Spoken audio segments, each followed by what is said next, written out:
اب ہمارے اپنے بھائی کو لے کے آتے ہیں. ہمارے بھائی صاحب ہیں سترنگی ہے ساترنگی بھائی, کوئی آرگنائزیشن ہے ساترنگی, ان کا کوئی چینل ہے, ان کو لے کے آتے ہیں. السلام علیکم بھائی صاحب, خیریت سے ہیں آپ؟ کیا ہو گیا بھائی؟ السلام, خیریت سے ہیں بھائی؟ ٹھیک ہیں آپ؟ وعلیکم السلام, کیا حال ہے حسن بھائی؟ اللہ تعالیٰ کا بڑا احسان ہے, آپ کے صبر کا بڑا شکریہ کہ آپ نے بہت عرصے سے حوصلہ کیا, صبر کیا, بہت مہربانی آپ کی انتظار کرنے کا. اللہ آپ کو عزت. سر کوئی مسئلہ ہی نہیں, میں تو یہ دہران ہوں, بلکہ مجھے کوئی نسخہ بتا دیں اپنے اسٹیمنے کا.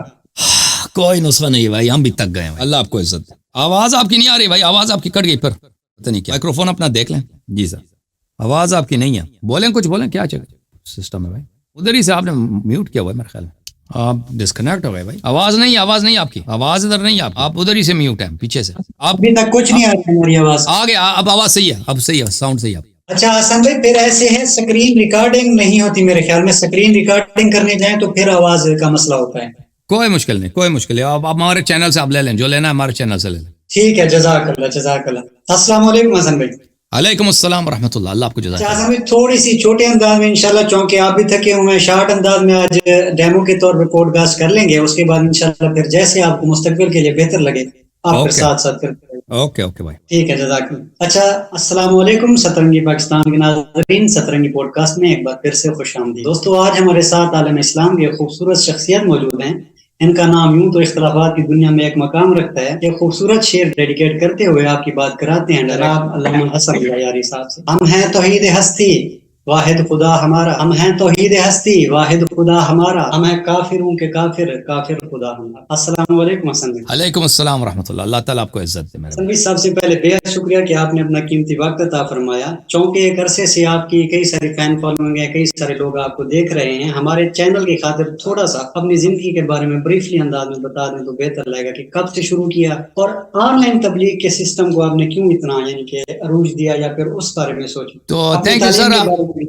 جی, جو لوگ میرے پروگرامز کو دیکھتے ہیں تو میرا اصول یہ ہے کہ یہاں پہ ہم مذہبی کویشچنز کا آنسر دیتے ہیں, پرسنل کویشچنز کا آنسر نہیں دیتے. اللہ تعالیٰ آپ کو جزائے خیر دے. لیکن میں آپ کی خدمت میں عرض کرتا ہوں کہ ہمارا تعلق, ہماری فیملی کا تعلق افغانستان سے ہے, اور ہم بہت عرصے سے, بہت لمبے برس ہو گئے ہم امریکہ میں ادھر امیگرینٹس ہیں, ادھر مہاجر ہو کے اب بس ہیں, آپ ادھر یہیں کے رہائشی ہو گئے, یہیں کے ہم سٹیزنز ہو گئے, یہیں کے شہری ہو گئے. جی سر. جی ماشاء اللہ.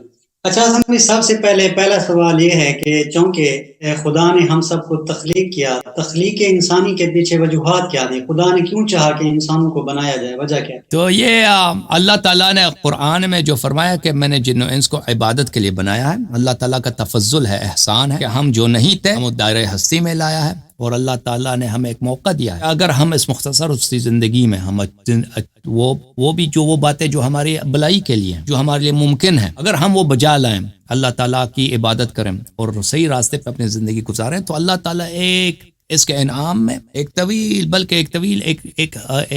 پرماننٹ, ایک خالد, اللہ تعالیٰ جو انسان کے ذہن میں بھی نہیں آ سکتا اس طرح کا عیش و عشرت کی زندگی عطا کرے گا. تو یہ اللہ تعالیٰ کی ایک تفضل ہے, وجود, خلقت, کہ اللہ تعالیٰ نے ہمیں لائق سمجھا ہے کہ ہم اپنی محنت سے, اپنے عمل سے یہ لائق بنے کہ اللہ تعالیٰ کے خاص رحمات ہمارے شامل حال ہوں, اور آخرت میں ایک پرماننٹ لائف میں, ایک پرماننٹ زندگی میں نبی کریم صلی اللہ علیہ وسلم کی صحبت میں, ائمہ اطہار علیہ السلام کی صحبت میں, اللہ تعالیٰ کے بہترین نعمتوں کے درمیان ہم زندگی گزار سکیں. ہمیں جو سمجھ آئی ہے وہ یہی ہے کہ خلقت یہ ہے. اللہ پاک نے یاد فرما رہے ہیں کہ اللہ پاک نے ہم سب کو صرف اپنی عبادت کے لیے پیدا کیا, جبکہ عبادت کے لیے آلریڈی فرشتے موجود تھے. پھر کیوں یہ وجہ ضرورت محسوس ہوئی کہ انسانوں کو بنایا گیا, ساتھ میں جنوں کو بھی بنایا گیا, ایک ایسا نفس رکھ کر جو خلاف بھی جا سکتا ہے اس. تو یہ جو مقصد صرف عبادت کے لیے بنانا تھا, وہ تو فرشتے موجود تھے, ہمیں کیوں بنا دیا؟ جی فرشتے یہ ہیں کہ فرشتے جو عمل کرتے ہیں ان کے لیے شہوات میسر نہیں ہیں, اور ان کو یہ جو انسان جو شہوت کا سامنا کرتا ہے کہ اس کے سامنے ہمیشہ دو چوائس ہوتے ہیں. فرشتوں کے سامنے اس طرح چوائسز نہیں ہیں. البتہ وہ گناہ اگر کرنا چاہے کر سکتے ہیں, لیکن ان کے لیے گناہ کرنے کی کوئی وجہ نہیں ہے, مخالفت کرنے کی کوئی وجہ نہیں ہے. ان کو اپنے نفس کے ساتھ جہاد کرنے کی کوئی ضرورت نہیں ہے, کیونکہ ان کے شہوت کا امتحان ان سے نہیں لیا جاتا. شہوت جب ہم کہتے ہیں خواہشات کا امتحان ان سے نہیں لیا جاتا. ہم انسانوں سے اللہ تعالیٰ نے ایک خاص طریق سے بنایا کہ ہمیں چوائس دی. ہم ایک طرف سے پست خواہشات کے پیچھے جا سکتے ہیں, جو ہمیں بتایا گیا ہے, ہمیں پتہ ہے کہ یہ خواہشات ہمارے بلائی کے لیے نہیں ہے, اگر ہم ان کا اتباع کریں گے، ان کے فالو کریں گے اپنے شہوات کا اور اپنے خواہشات کا، تو یہ ہماری اس میں ہمارا اپنا ویلفیئر نہیں ہے، ہماری اپنی اچھائی نہیں ہے۔ اور دوسری طرف یہ ہے کہ ہم صحیح قدم اٹھائیں، اور بعض خواہشات کا اللہ تعالیٰ نے اجازت دی ہے کہ ان کا آپ فالو کر سکتے ہیں، وہ جائز باتیں ہیں،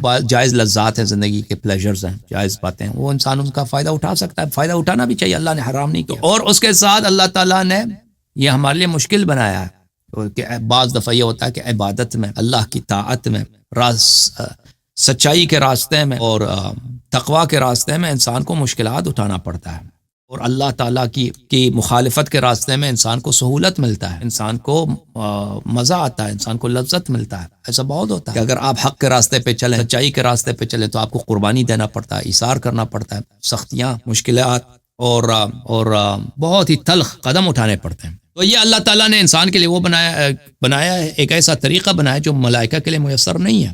ملائکہ عبادت کرتے ہیں، عبادت ہی ان کی لذت ہے، عبادت نہ کرے تو ان کو لذت نہیں ہے، گناہ ان کے لیے کوئی اٹریکشن نہیں رکھتا، ان کو اچھا نہیں لگتا، شہوات ان کے پاس ہے نہیں۔ لیکن انسان کو اللہ تعالیٰ نے ایسا بنایا کہ انسان شہوت کی طرف بھی جا سکتا ہے، برے خواہشات کی طرف بھی جا سکتا ہے، اور اچھائی کی طرف بھی جا سکتا ہے۔ اور بہت دفعہ ہوتا ہے انسان کو جب اللہ کے لیے وہ اللہ کو جب اس نے دیکھا نہیں ہے، قیامت کو اس نے دیکھا نہیں ہے، لیکن اس کو یقین ہے کہ یہ میرے لیے اچھا ہے، تو اس کے باوجود وہ حاضر لیجر کو، حاضر لذت کو چھوڑتا ہے اور سختیوں کو برداشت کرتا ہے۔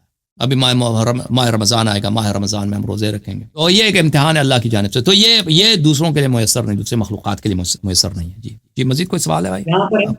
یہاں پر ہم یہ کہہ سکتے ہیں کہ خدا جو خود انا پرست ہے، اپنی انا کی سیٹسفیکشن کے لیے، کیونکہ تب اس وقت اس کے پاس فرشتے موجود تھے۔ فرشتے ایک ایسی مخلوق کہہ لیں جو بادشاہ کے آگے ہر وقت جھکے رہتے ہیں، سجدے میں مشغول ہیں، وہ یعنی کہ اختلاف نہیں رکھ سکتے۔ خدا ایک ایسے بادشاہ کی نسل تھا جو چاہتا تھا ایک سامنے آئے ٹکر رہے، یعنی کہ اگر ہم اپنی نفسیات کا ذکر کریں، جب آپ کے سامنے کوئی اچھا عالم بیٹھتا ہوگا یا اچھا مولوی بیٹھتا ہوگا، چونکہ میں صبح سے دیکھ رہا ہوں کہ ماشاءاللہ جو اچھا سوال کرتے ہیں آپ کو خوشی محسوس ہوتی ہے، مزہ آتا ہے، تو خدا نے بھی یہ چاہا ہوگا کہ بھی فرشتے تو ہر وقت جھکے ہوئے ہیں، کوئی ایسی مخلوق قائم کروں یا ایسی مخلوق کی ابتدا کر دوں جو سوال کرے، جو میرے سامنے ڈٹ جائے، یعنی کہ میری انا کو ٹکر دے، اس کے بعد پھر اس کی انا کو میں جھکاؤں۔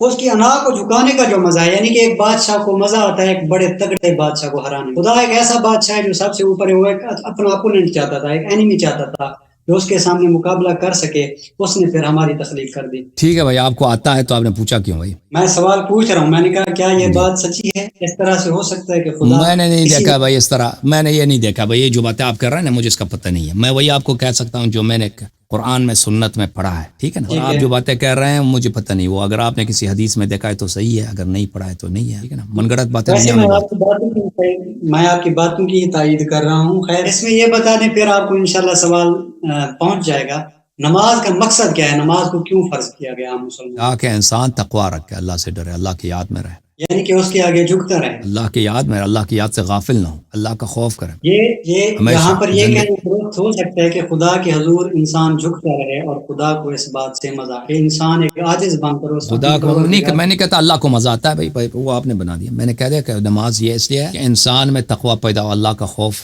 اللہ کی یاد سے غافل نہ ہو جائیں، اور آخرت کے یاد میں رہیں، اپنے خالق کے یاد سے غافل نہ ہو۔ ہمارے لیے، ہم اپنے لیے نماز کا مفہوم یہ لے سکتے ہیں کہ ہم نے خدا کے حضور عاجزی ظاہر کر لی۔ اوکے، تھینک یو سر، اللہ آپ کو جزائے خیر دے۔ آپ کے سوالات جو ہے نا ہمارے موضوع گفتگو سے بالکل باہر، یہ پتہ نہیں بھائی صاحب نے کیا سوچا، یہ ہمارا گفتگو ہے نا، اگر آپ شیعہ و مریا کے موضوع پہ کوئی آپ کے سوال ہے نا تو میں آپ کے سوالوں کے جواب دینا چاہتا ہوں اور چاہوں گا، اور منع نہیں کروں گا، لیکن اس طرح کے سوال آپ مثلا کوئی کلپ بنانا چاہتے ہیں نا، آپ جو ہے نا اس طرح بہت سارے مولوی وہ بہت خوش ہوں گے آپ کے ساتھ گفتگو کریں، اس طرح کے آپ کے سوالات کے جواب دے دیں، ان سے آپ بات کریں۔ تھینک یو سر، اللہ آپ کو جزائے خیر۔